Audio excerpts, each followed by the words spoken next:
Okay, if you are joining us now, my name is Tim DeRoche. I am the Director of Programs for World Oregon, and this is a webinar to remind you this is about after Venezuela and Iran, is Cuba next?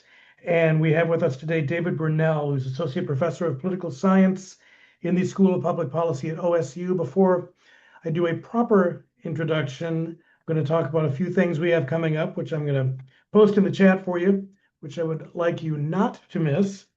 Coming up next week, we have a really sharp columnist for Foreign Policy Magazine, Emma Ashford, who's going to be speaking about her new book, First Among Equals, U.S. Foreign Policy in a Multipolar World. She is a Stimson Fellow.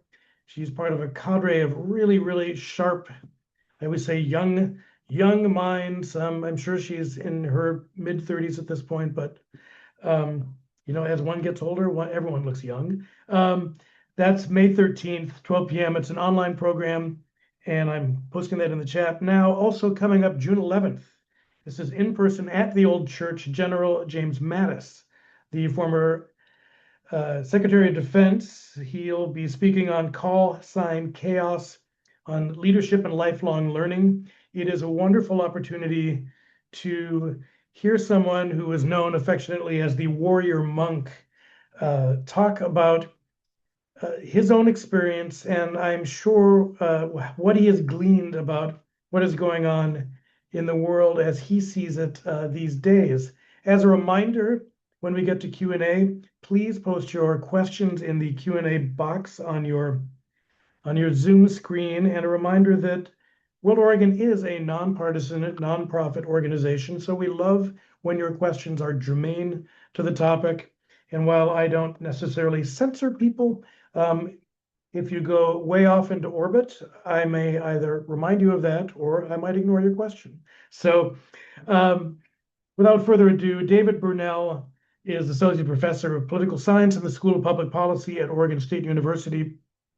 His research and teaching focuses on international relations and U.S. energy policy.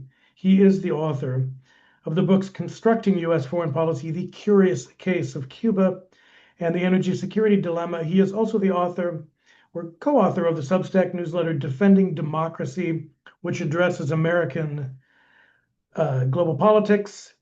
And prior to coming to OSU, he served as an appointee in the Clinton administration with the Office of Management and Budget and with the U.S. Department of the Interior. And I'm very excited to have David with us today to help us navigate a lot of what has been going on and that question we keep hearing pop up, in the news and in social media. Sometimes it's news, sometimes it's noise, and that's what we're going to dive into today. But is Cuba next? David, the floor is yours. Thank you, Tim. Appreciate the introduction and welcome everyone today. I'm happy to be here to talk with you because this is an absolutely fascinating subject and the direction and the nature of U.S. foreign policy and particularly in the Trump administration really raises some interesting issues and some interesting questions. So in thinking about Venezuela and Iran and possibly intervention in Cuba, one of the things that I think is important to remember to start is that the United States has engaged in 469 military engagements abroad since 1798. There is a lot of U.S. military intervention, and 250 of those have been since the end of the Cold War in 1991. And think about all those military interventions. The United States has declared war in only 5 wars, in 5 instances. The War of 1812, the Mexican War, the Spanish-American War, and then World War I and World War II. So hundreds and hundreds of military deployments around the world have been going on. And it's just not unusual to see American troops doing this to further some U.S. goal through military means. And just so you're aware, this doesn't necessarily count bombing raids in which no troops actually landed on the ground for some kind of deployment overseas.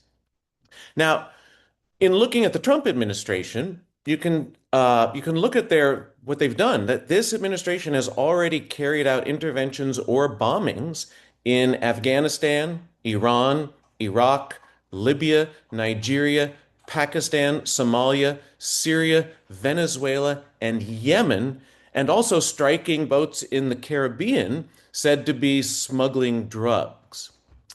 And so I think certainly looking at the conversation, there seems to be something that feels a little different right now, right? The goal of replacing national leaders in multiple countries with the talk of Cuba being next, and let's not forget Greenland or taunts about making Canada the 51st state. But there is a sense in which the pacing and the intensity of American interventions or proposed American interventions seems higher than the past. Another way to put this is quantity has a quality all its own. Now, in the United States, the executive branch has long maintained that the president has the constitutional authority to use military force without congressional authorization so long as it supports U.S. interests and is not expected to result in what one president, I think it was Obama administration, said it's not going to result in prolonged and substantial military engagement. So it's therefore permissible. And the U.S. government, the presidency, has also argued that this authority is not constrained by international law. And this predates Trump, as evidenced by the many U.S. military interventions over the years. Just briefly, like let's look at this. Venezuela, right? It was January 3rd. The U.S. launched a strike on Caracas and surrounding areas, and Trump announced the capture of Venezuelan President Nicolas Maduro and his wife. They're taken to New York, charged with narco-terrorism and conspiracy to import cocaine to the U.S. And this was really a huge escalation of the U.S. strikes that had been going on, like I mentioned earlier, on boats in the Caribbean that were alleged to be drug smuggling boats from Venezuela. Now, in this intervention, it was quick. It was done by the Delta Force. No U.S. forces were killed. 7 people got injured on the U.S. side, but somewhere between 60 and 100 people died in Venezuela. The Venezuelan military and security forces, Cuban security advisors, and civilians as well. So this wasn't without bloodshed. And then the vice president of Venezuela, Delcy Rodriguez, was sworn in as the new president, right? This was not regime change, right, but leader change. And the person who was actually believed to have won the recent election in Venezuela was not installed by U.S. forces as the new president, nor was the opposition leader Maria Machado, who had been banned from running, and then won the Nobel Peace Prize, but gave it to Trump in the hopes he would help the opposition to oust Maduro. But in the aftermath of this intervention, the U.S. said that it would run Venezuela. That hasn't really happened. The U.S. has let the government operate, but it took control of the country's oil sales, right? And that was very much a central motivation behind the U.S. intervention. And this was important to President Trump. The U.S. actually arranged it so that it would take a cut of the oil sales that Venezuela made. And out of the first $1 billion in sales after the intervention, the U.S. took 500 million of that, actually deposited it in an account in Qatar, not with the U.S. Treasury. But then the U.S. Said that money was going back to Venezuela. But new money that the United States is taking is going to U.S. Treasury. It hasn't very well been tracked. It's unclear how much the U.S. has taken or will take. But information on the latest, money and oil sales hasn't really been disclosed. But what the U.S. government and President Trump learned from this is the U.S. could act quickly, with little cost, and he could have great success in ousting a leader and making the successors to that leader compliant with U.S. policy while also controlling oil and revenues. I think President Trump took the lesson of this, saying it's an easy win. And while the president has said he wants to boost oil production in Venezuela, and he actually held a meeting with oil executives from U.S. companies about this, they made it clear to him that this is going to require a lot of investment over the long term. The industry needs a lot of work to really boost its oil sales there. And there really wasn't much interest in the room saying for any companies that want to do this, so little could be expected quickly. And only Chevron has really remained in Venezuela doing business over the years. So if anyone's going to make some of these efforts, it's probably that company, yeah, in the near term. But this example has proven, I think, really important for the government, for the Trump administration when they decided to turn to Iran. Because both before that intervention began, the latest intervention began, we'll say, in February, um, the president was told by advisors, and there was plenty of commentary around by experts all over the world and in the United States, saying that it would be a big mistake to launch a war against Iran. And of course, more people have been saying that since the since the attacks began. But the example of Venezuela proved to be very strong, and the Israeli government, which has been trying to get American presidents to take, or Benjamin Netanyahu in particular, the prime minister of Israel, has been trying to get American presidents to take military action against Iran for a long time.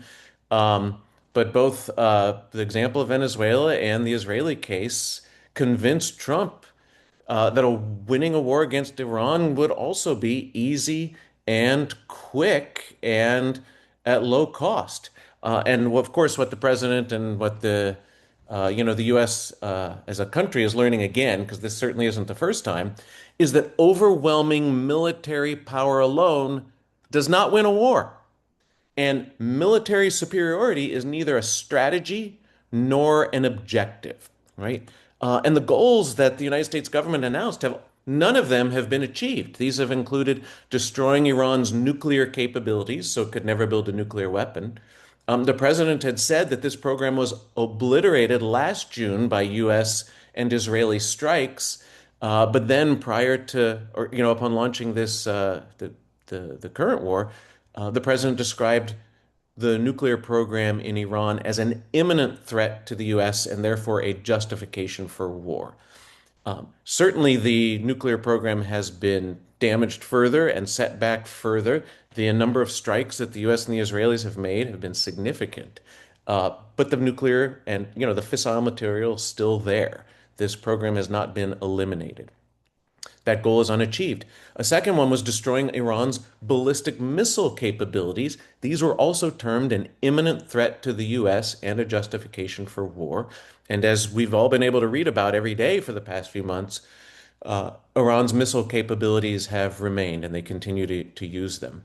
The president suggested that regime change would be another one of the American goals. And he even speculated that he would want to have a part in choosing Iran's new leadership. Certainly, this has not happened.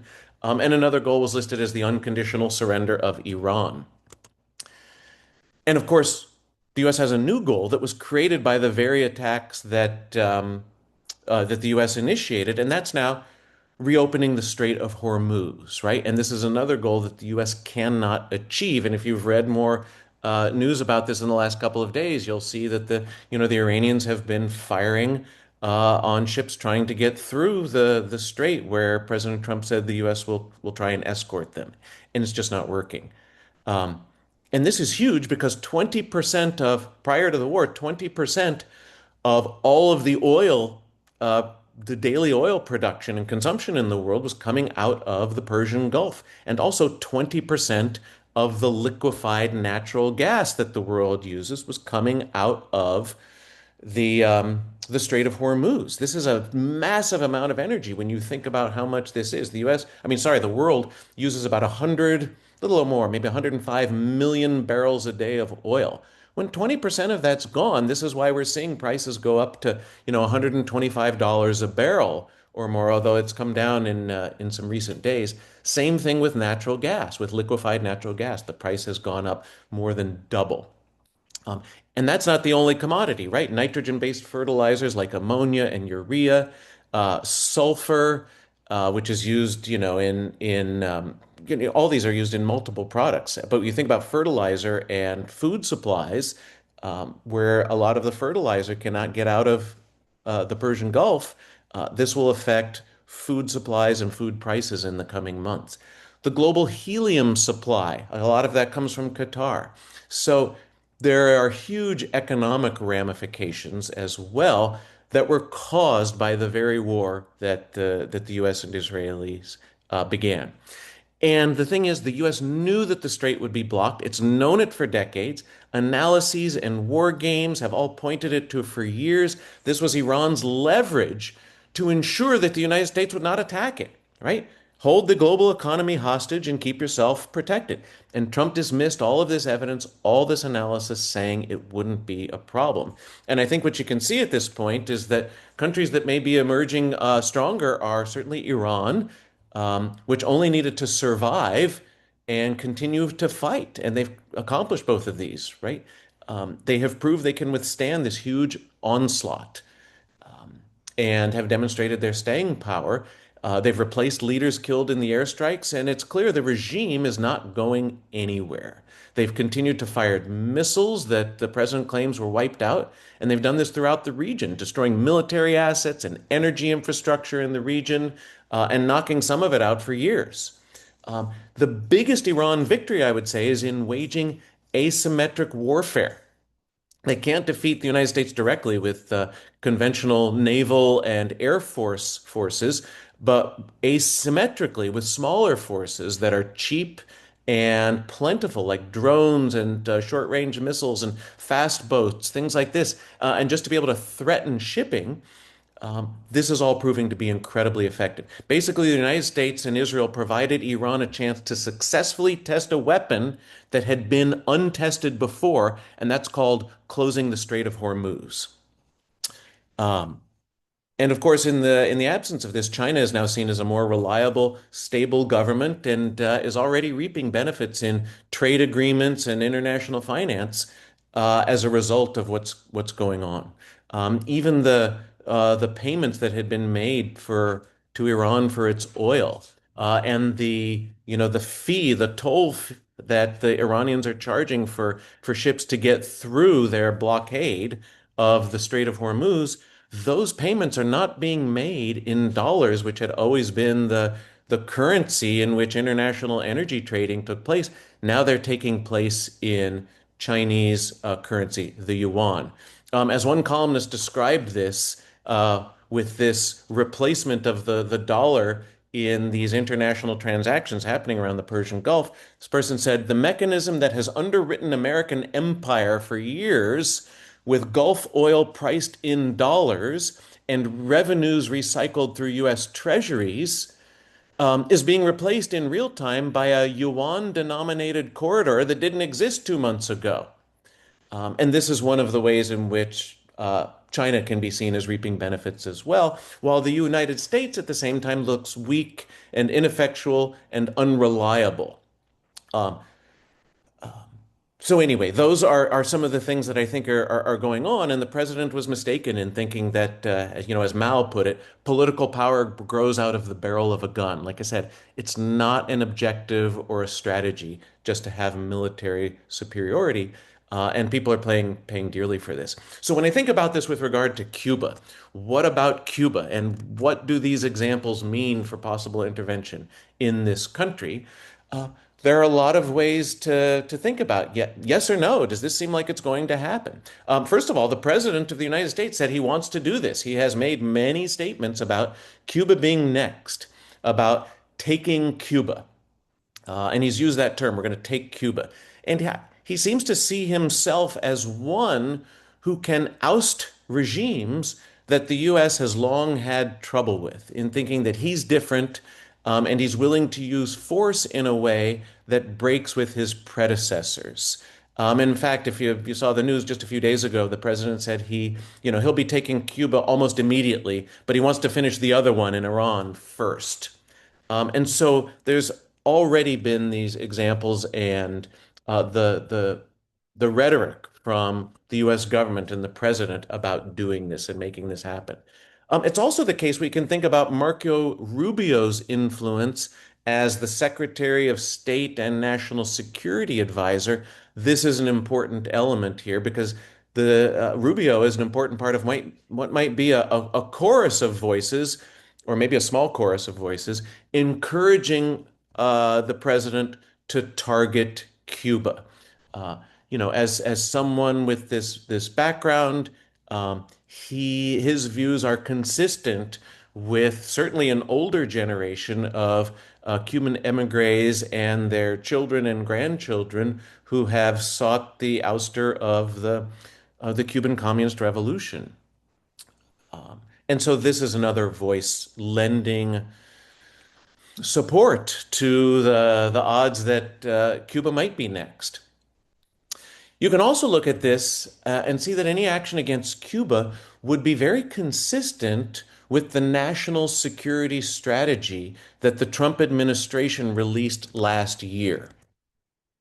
And this strategy had a strong focus on the Western Hemisphere as a place where the U.S. would seek to reestablish a sphere of influence, right? Using this term, a sphere of influence once again, hearkening back really to an earlier age when, the idea of empires carving up territories around the world to establish as the zone in which they're dominant.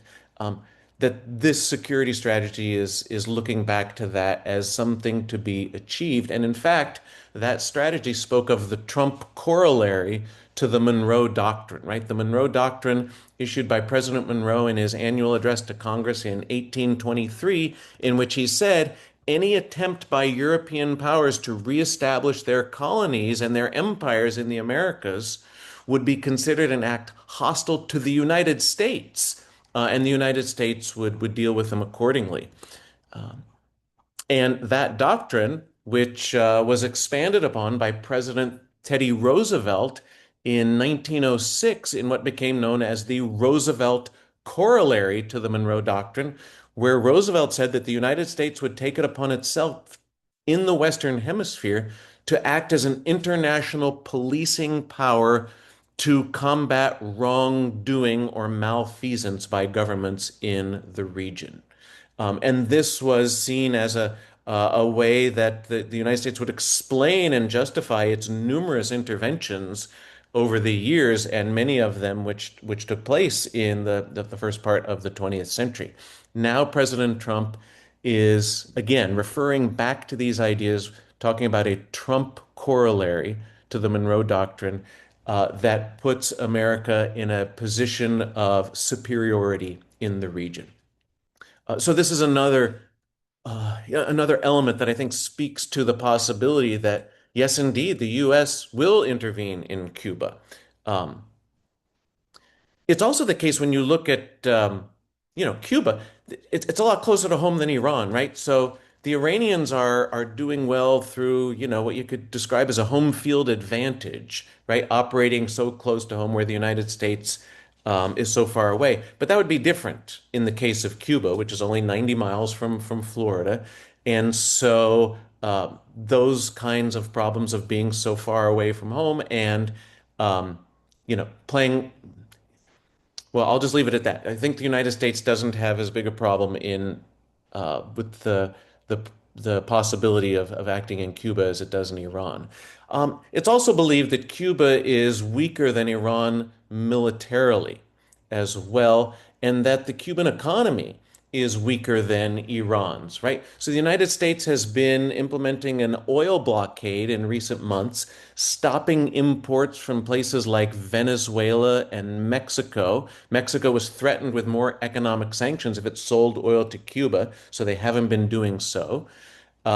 The U.S. has stopped, any shipments from Venezuela from going to Cuba. So the country is really struggling when it comes to energy. And added to this is the long-standing U.S. embargo against the island. So the U.S. is trying even more now to choke the Cuban economy by targeting its oil supplies. It's causing nationwide blackouts, just intensifying the pressure overall. One report I read said, the Cuban people are pretty desperate. They can't get gasoline very easily. Food is very expensive. They can't necessarily get to work. If they are at work, there might not be electricity. Tourism is down to a trickle because the hotels can't open up or serve as many people. You can't run an elevator without electricity. Sometimes there's only electricity for a few hours a day. Um, and so this is one of the ways in which the U.S. is trying to put maximum pressure on the country. And the only oil to be shipped in recent months was from a Russian tanker, which got there at the end of March. And that was the first shipment of oil over a few months. The island needs, about 100,000 barrels of oil a day, only produces about 40% of that on their own. So this Russian delivery, it only accounts for about 10 days of the island's usage. And another, I think, Russian vessel is said to be on the way, but it hasn't arrived yet. So all of these things are contributing to the idea that, yes, the Americans will act and they can act and they want to and they think they'll be successful, even if they haven't met their objectives in Iran. But on the other hand, Iran shows the limits of U.S. military power to force regime change. Does Trump really want to send U.S. troops into Cuba? They're preparing for a fight. They may very well be able to cause the U.S. trouble as well. And so the president might prefer economic action over military action. It may also be the case that the U.S. would be less likely in Cuba to just simply back a different person in the same regime, like in Venezuela, right? Just taking the vice president and making them president and saying, we won and it's all done. There is probably less of a clear alternative that the United States would seek to support from the current regime, unlike happened in Venezuela. And certainly Cubans in the United States are not supported as a political alternative by the people in Cuba as viable alternative leadership. It's also the case the United States government may be thinking, do they really want to add to the burden of potentially prolonged fighting while trouble over in Iran continues, right? Energy prices, unpopularity at home of the invasion, right? The president and his party are thinking about the midterm elections. All of these things can speak to increased caution as well. It's also the case that if there is fighting that is prolonged and causes massive destruction, there's risk of a humanitarian crisis and a refugee crisis with mass migration to the United States. And that's something that the United States government has to think about as well that could mitigate against military action, right? And then, like I mentioned, the political costs at home, thinking about the midterm elections, for example. So it may be the case that the president will find it more attractive to try and force the Cuban government towards some kind of a deal, right? And that's the president's favorite word in these kinds of instances. Can we reach a deal in what could be more of, and I don't know if it was the president who said this or someone else, but talking about more of a friendly takeover, like in Venezuela, without regime change, but in which, Trump could claim victory and the American government could claim victory. And along those lines, the two countries have been engaging in talks. They've been largely kept secret regarding the details, and this has been going on for several weeks. But there's an impasse on this, right? The U.S. insists that the Cuban government has to make major economic and political reforms and release a lot of people from prison. The Cubans, on the other hand, demand the lifting of sanctions, and they accuse the U.S. of interference. One Cuban official was reported to have said they're willing to cooperate with the U.S. on several issues like migration and drugs, and even have the U.S. be part of economic reform while doing business with U.S. companies and even doing business with Cuban exiles who may want to come back and do business in the country. I happen to be in Cuba. I've gotten a chance to go a couple times. One of them, I was there was like 30 years ago. It was the mid-90s. And I remember speaking to someone who was a member of the Cuban Communist Party. He was in the Department of Ideology. I loved this. And I said, well, what do you think about what's going on right now? And he said, as long as we can keep genuine independence and sovereignty, and have opportunities for economic progress, without just American domination of our island, he says, I don't care if we call it communism or Christian democracy or anything else. And I said to him, how can you not care about that? You're in the ideology division of the Communist Party. But there is this sense, and there has been for a while, that maybe there's a way to do business with the United States. And these talks Whether or not they lead to something, they offer the possibility of mitigating against further military action with regard to Cuba. All right, so let me wrap it up for real quick here so we can get to some questions. But I think that what we've got here is a situation in which President Trump and the American government has already demonstrated its willingness to use military force in Venezuela and in Iran without necessarily having a clear path forward or even a definition of what strategic and political success would look like in the long term. And they've really, they're not interested in what other countries are thinking, what other countries are doing in international law, right? I mean, international law does not sanction the decision of one government to use its own government and legal system as a basis and a justification for attacking the government of another country without some threat of imminent attack by that other country to begin with. Um, and one of the things we see is the United States has been losing even prior to Trump, but certainly I think it's been accelerated since January of 2025 when he came into office for his second term, that the US is really diminishing and quite willingly under Trump, diminishing much of the global relationships and roles that it's had, whether it's with regard to NATO, and the diminished commitment that everyone feels from the United States with regard to NATO, whether it comes from tariffs and the ways in which longtime friends and trading partners of the United States have been targeted with significant tariffs. All of these things are changing what had been for 80 years a US-led global order, which is rapidly coming to leave the United States behind when they look at their actions, right? It seems like Volodymyr Zelensky and Mark Carney, the leaders of Ukraine and Canada may be emerging as the new leaders of the free world if this keeps up. All right, I will stop there and take any questions. Hey, great, David. That was a fantastic connect the dots. Um, it's always wonderful to have somebody who can place these things into perspective because we can get so bogged down on a single lane, a single lens approach to this. And I think you hit on a few things. I want to get back to that a little bit because you mentioned the spheres of influence, which is a phrase, within the last year we're hearing, you know, come into, it's being thrown around right and left. So certainly, part of the national security strategy was to look at Western Hemisphere dominance and really looking at, so-called adversaries within the Western Hemisphere. But it's interesting to me that even going back to the 70s, someone who I wouldn't, qualify as, a strong, evolutionary, diplomatic thinker like Kissinger came to the conclusion that pragmatically speaking, U.S. interests would be better served by normal, peaceful coexistence with Cuba. So, do you think that this is part of a larger defined strategy of a sphere of influence for Latin America, or the Greenland to the Falkland Islands frame, or is this just something that is a little more haphazard or catch as catch can impulse from the administration?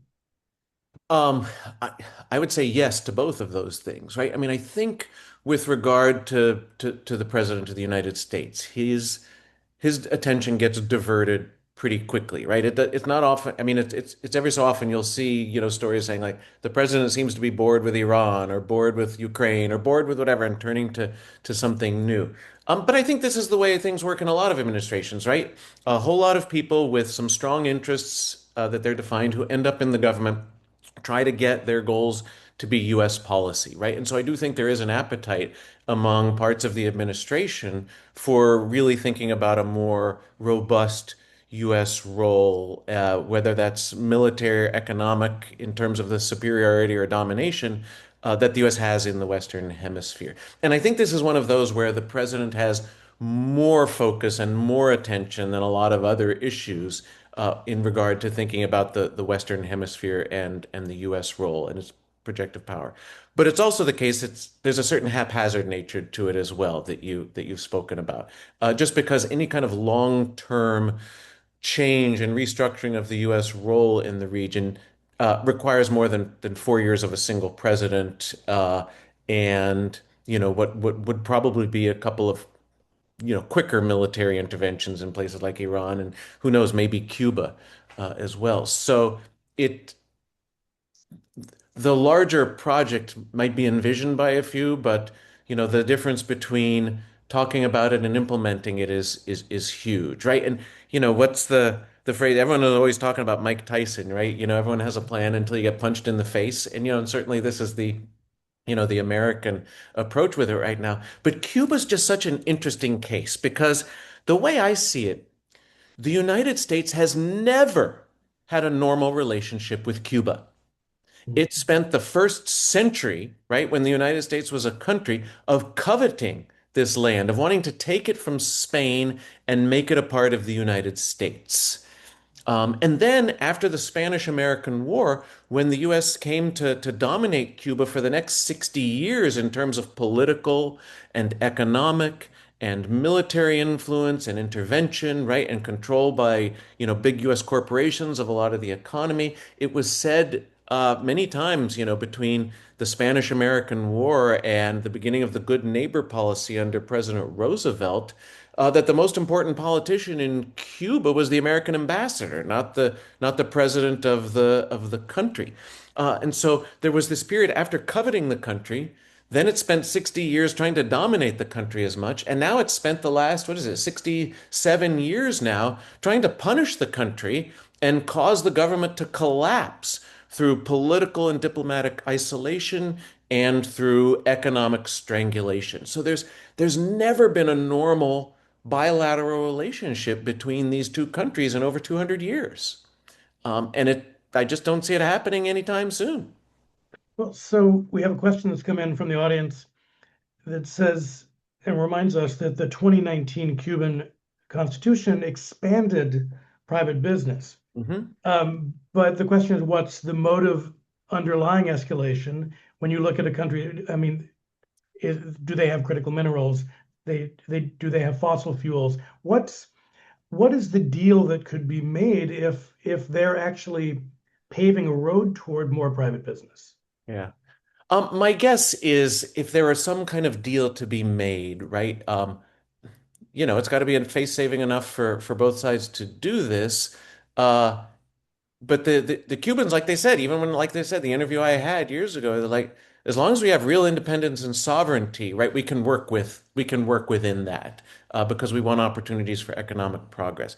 So opening up to American investment and American business, right? I mean, this seems like a attractive path for a government to offer to the President of the United States, who sees um, you know, um, foreign relations very much around a kind of business transactional kind of framework. So if there are opportunities for U.S. businesses, airlines, mining companies, communications companies, right, IT stuff, to be able to do business in Cuba without too much restriction, right? Then I think that's something that proves attractive to the U.S. It also proves attractive to the Cubans, right? They've been looking for investment from all over the world for years, and in some cases it's just too hard to deal with the American embargo as well if you're trying to do business with the Americans at the same time, just because of all the ways that the embargo restricts things like shipping, right, from going to both the Cubans to dock in Cuba and in the United States within the same period. I think it's a 6-month period. There are just a number of ways in which those economic relationships get thwarted. And so my sense is that there is an appetite in the Cuban government and certainly the American government to say, is there something we can do? Um, but these questions of who's going to be the leader, right? And what role does the Communist Party play? Like, these are just really difficult things to get past, considering, the constituency basically that Marco Rubio represents inside and outside of the government to take a much more hard line to what a deal would look like. Because, I mean, we all know from the president, he can be your best friend one day, and then be your worst enemy the next, and then be right back to being your best friend and saying you're wonderful. So I don't think that at the top of the U.S. government, there's, um, you know, just as much of a red line of what gets ruled in and what gets ruled out, as long as you can say that you've accomplished some economic goal So and on find a May way to 1st, claim victory. so on May 1st, there was an executive order issued, quote, imposing sanctions on those responsible for repression in Cuba and for threats to the U.S. national security and foreign Yeah, policy. But in many ways, maximum pressure already existed because the 1996 Helms-Burton Act actually tied any lifting of sanctions to specific political change within Cuba. So yeah. that's always been sort of lurking in the background. But here's a question from the audience. Given the Trump administration's maximum pressure campaign, do you foresee the influence of other regional actors like Mexico or Russia diffusing or reinforcing the current US strategy in Cuba?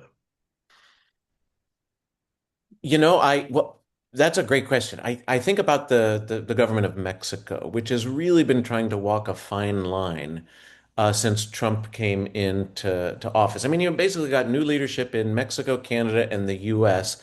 all within a really short time of one another.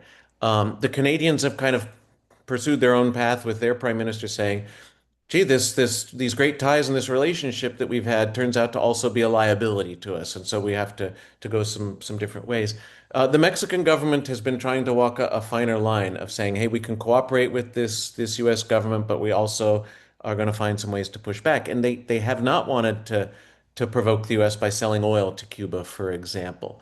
Um, I don't have any special insight with regard to this Mexican government, but my sense is that if they could provide a helpful role to defusing it, they would. But if they think it's provocative, I think they're happy to sit on the sidelines for now on this one.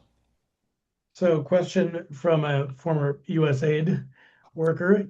Outside of his base, it is very hard to see an upside for the US from the ill-conceived Iran war in terms of foreign relations and global leadership. So, how does this affect the likelihood of a more muscular intervention in Cuba? Hang on, the first part of the question, I think I didn't catch a part of that. Oh, it's very hard to see an upside for the U.S. from the Iran war in terms of foreign relations, of Gotcha. building amenity with Yeah, our potential alliances and partners. yeah, yeah. Um, yeah. So, what is the upside for the US? Or tell me the last part again that you Well, were. and um, could this influence a more muscular Yeah, approach to yeah. Cuba? Yeah, I love these questions, right? Because You know I why? Because Oregonians are some of the smartest people in the they country. are they keep my feet to the fire. I love it. So I think that is such an interesting consideration, right? What is the lesson that you learn from Iran when the European allies that this president says, we're still in the alliance with you, but we don't necessarily love you, and we may not commit to, in the way that Americans have always promised to commit to you in the past, right? When you're losing some of those relationships, oftentimes it's thought that the reality shows up, right?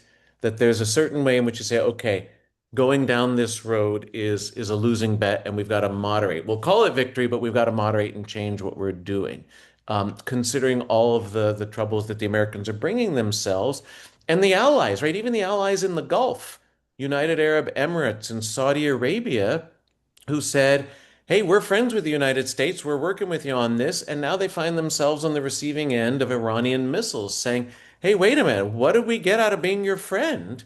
This doesn't look all that helpful. And so that would certainly suggest that the Americans have to calibrate, right? And back off. Um, but man, you've seen people go all in and put the chips in the middle of the table and say, we're going to double down on this and go even further.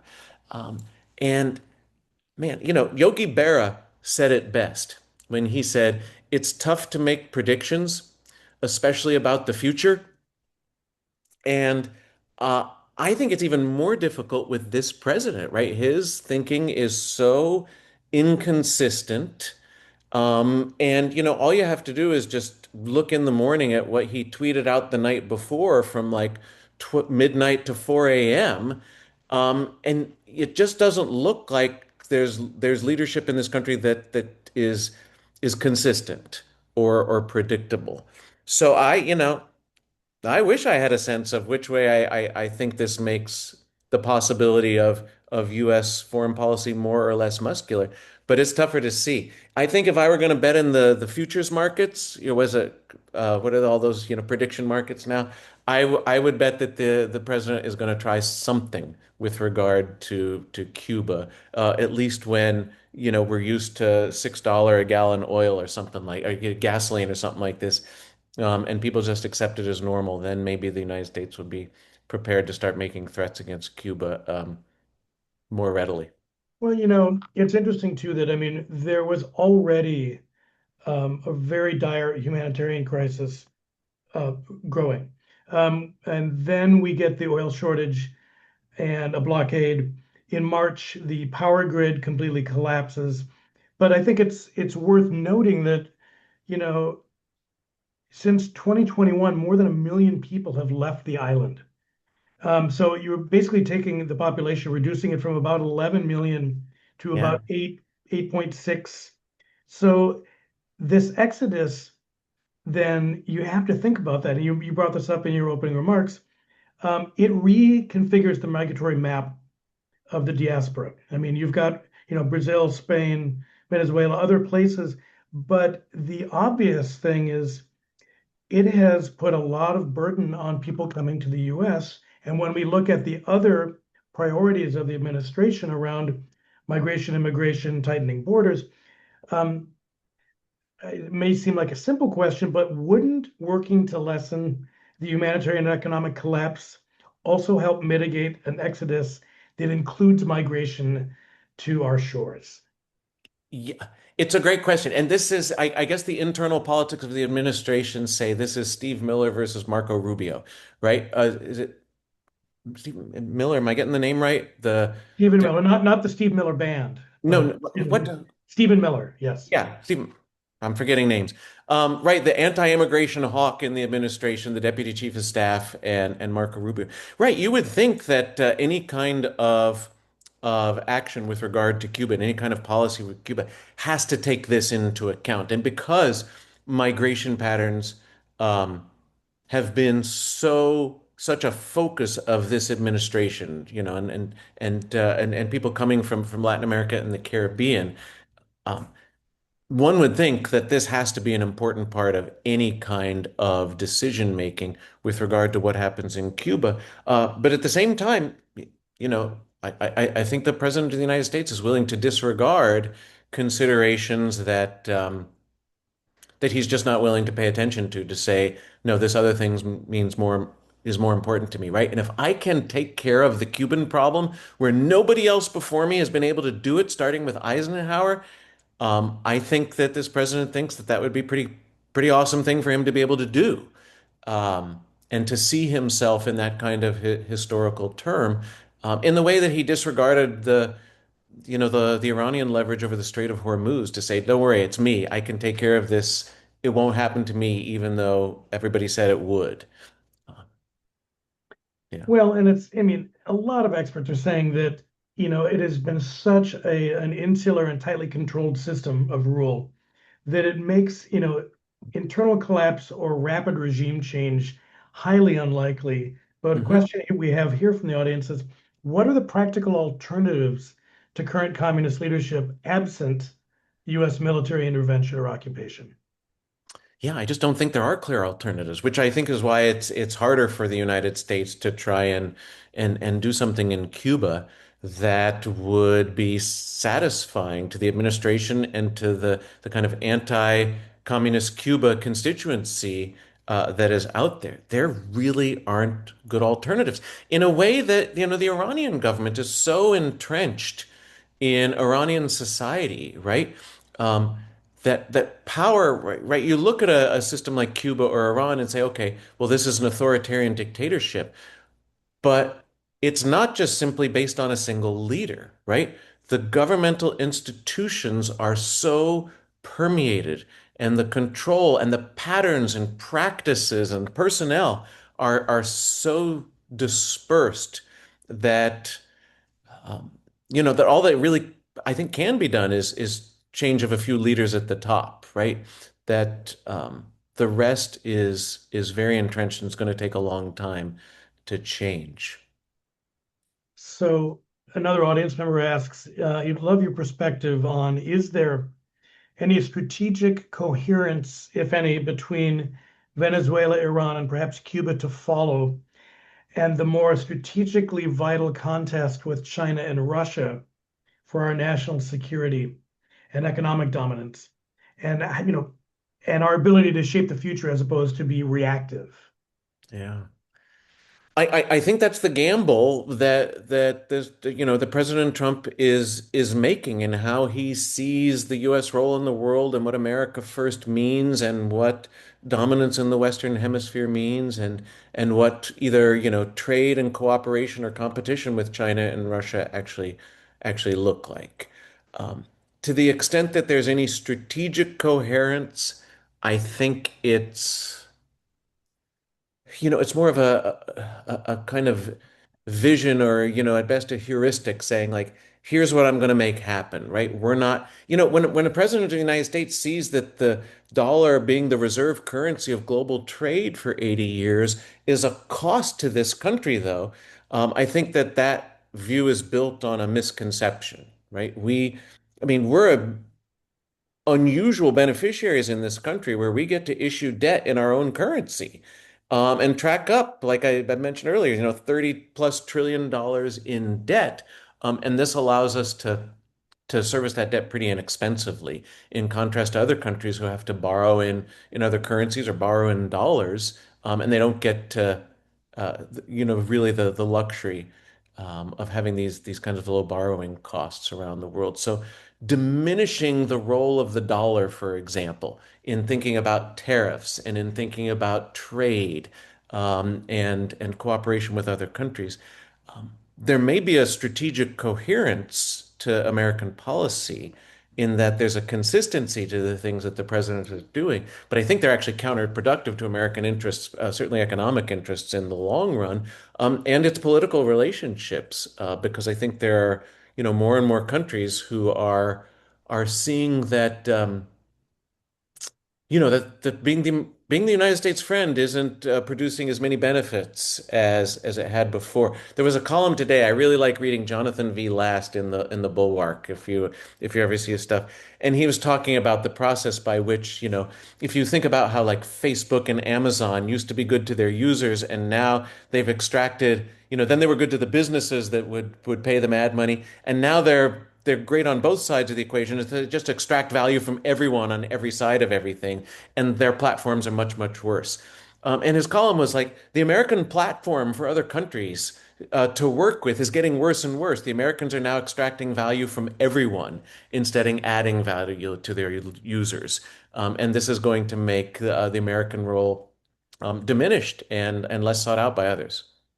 Well, so here's a good question for you. You and Ambassador Thomas Graham have been doing some really wonderful writing on your Substack, and I'll put a link to that in the chat here. It's defending democracy. Mhm. And we have a question from the audience, and it's really about that question of, you know, multilateralism and global leadership and the world as we have come to know it.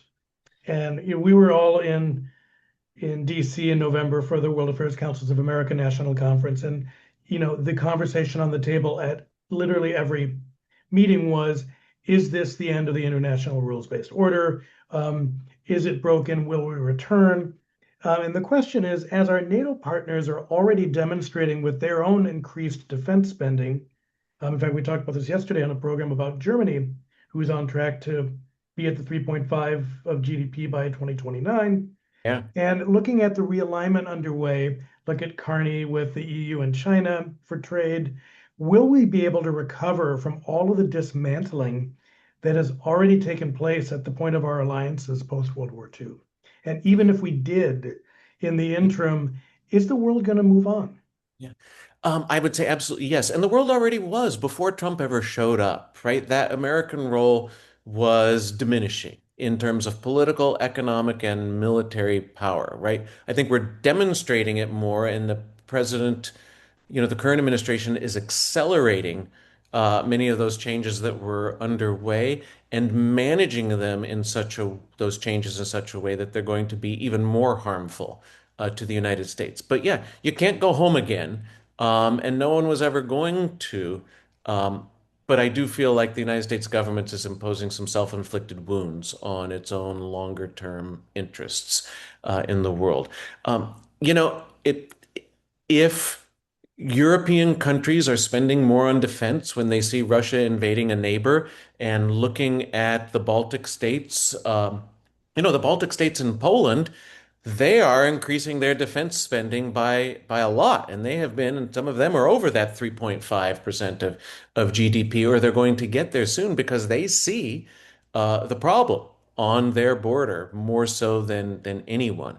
And if the British and the French and the Italians and the Germans are saying, "Hey, look, we have to do more for defense," there was a great book a few years ago written by a guy named Robert Kagan called "The Jungle Grows Back," and he said, we've just gotten used to the idea that you can travel anywhere and that you can have a product that has input. You've seen me drinking my coffee here. There's probably materials from 10 different countries just in this coffee mug and may have been in different parts assembled in different Or the places. phone. Yeah, the telephone. And we just gotten used to that. But, you know, we've lived in a world where the American dollar and the American Navy have really made a lot of that kind of integration possible. Um, but as he said, it doesn't happen. We just think it's natural.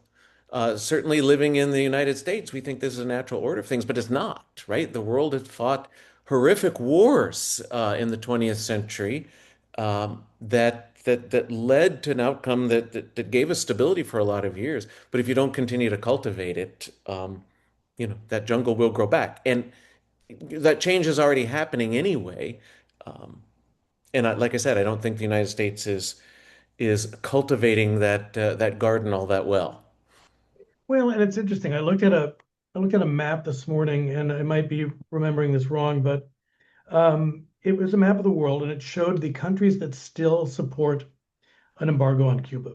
Hmm. And it's interesting to me to think about this because if we want to open up for private business and we want the deal to be mercantilist and transactional, then wouldn't it make sense at this point to lower that embargo? I made a joke recently on a program about carrot and stick, and I said, you can still put an eye out with a carrot.